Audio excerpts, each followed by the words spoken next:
So I'm gonna be spending some time over the Christmas and New Year holiday filling my own boxes. But this is a fly that we do sell in the shop. It's a Isonychia tied on a Klinky hammer hook. We usually do it as a brown drake and as a Hendrickson.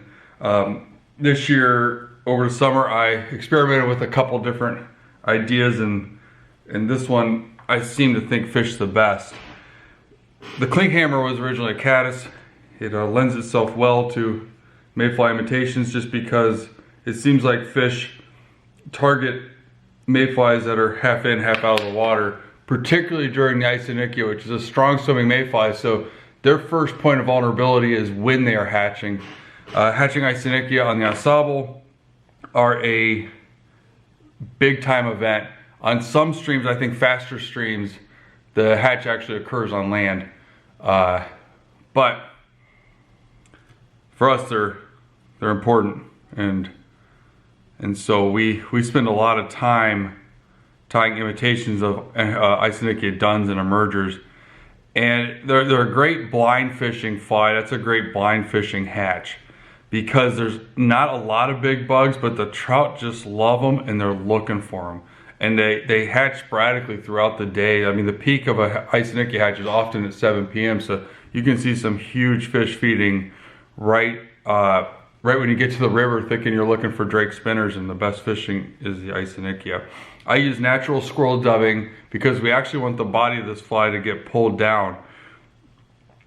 I go down that bend quite a bit, and you see that when you're tying these big drakes, you know, I find more can be a lot better.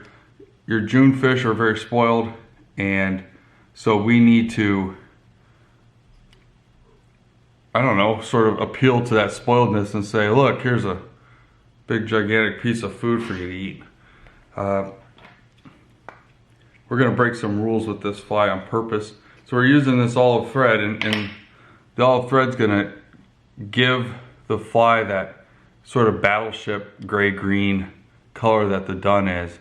The spinner's the one that's kind of, you know, maroon, but the dun is pretty much olive.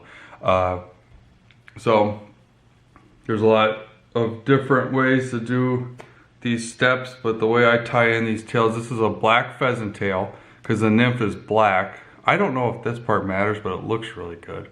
And I do like tonality, you know, having a couple different distinct tones to a fly and appealing to that seems to help. So what I do is I wrap.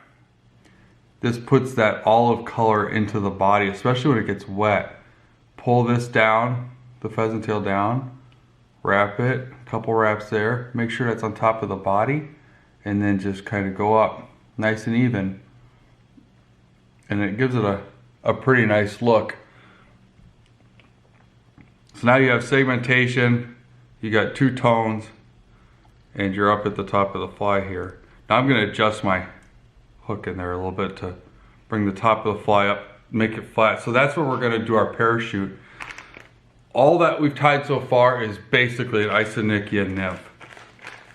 I mean, really, you put a soft tackle on that and go fishing and you're gonna catch fish. But I'm interested in the floating version. So you can use EP trigger point fibers. That's probably what I recommend, but what I have at home right now is Parapost. I'm gonna use a full strand of it and double it up. So we're gonna have a ton of synthetic post material on here, which really does help float the fly. I'm gonna tie it here. You could put rubber legs on this fly. I'd do it right here and then hackle over them, but I don't know. It just doesn't do it for me. It's a mayfly after all. So I'm building a pretty hefty base, because we're gonna put a ton of hack on here, again, just to keep the fly floating. So clip this here. And remember, I think this is the hardest part. We gotta create a substantial fly. This fly can't get lost in the mix, it has to stand out. Isonychias hatch out of fast water.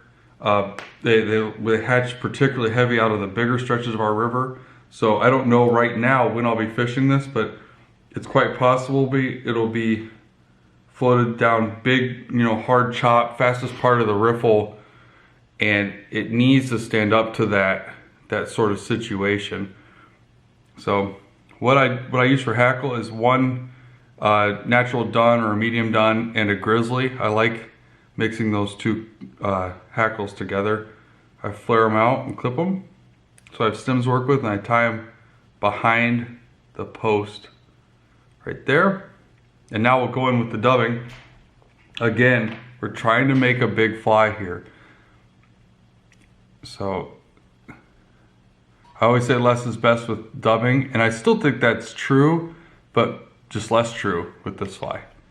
We want it to match up all the way through the body. You can see now we got just a lot of movement through this fly with all that hackle. You can cement at this step if you want, but I find if you start high enough on the post, so I'm going to do 2 wraps up high, and now I'm going to work down through it. And we're going to over hackle, so I'm probably going to trap some hackle underneath, and that's okay. The thing just has to float, and all you got doing that work is the hackle and the post. Now after so I wrap it off on the post. After you do that, it's good to put a couple tight wraps, especially when you got a whole bunch going on like this fly does. And I put a couple wraps over itself around the hook eye so that it's kind of lashed down in a separate point. And now I'm going to come in with the whip finish. Use the thread to hold the hackle all the way. It's probably hard to see on the camera. Pull it tight. Good to go. Now rotate it around. Again, I knew I had a good chance of trapping some hackle. I did, but we got it cleaned up and ready for June.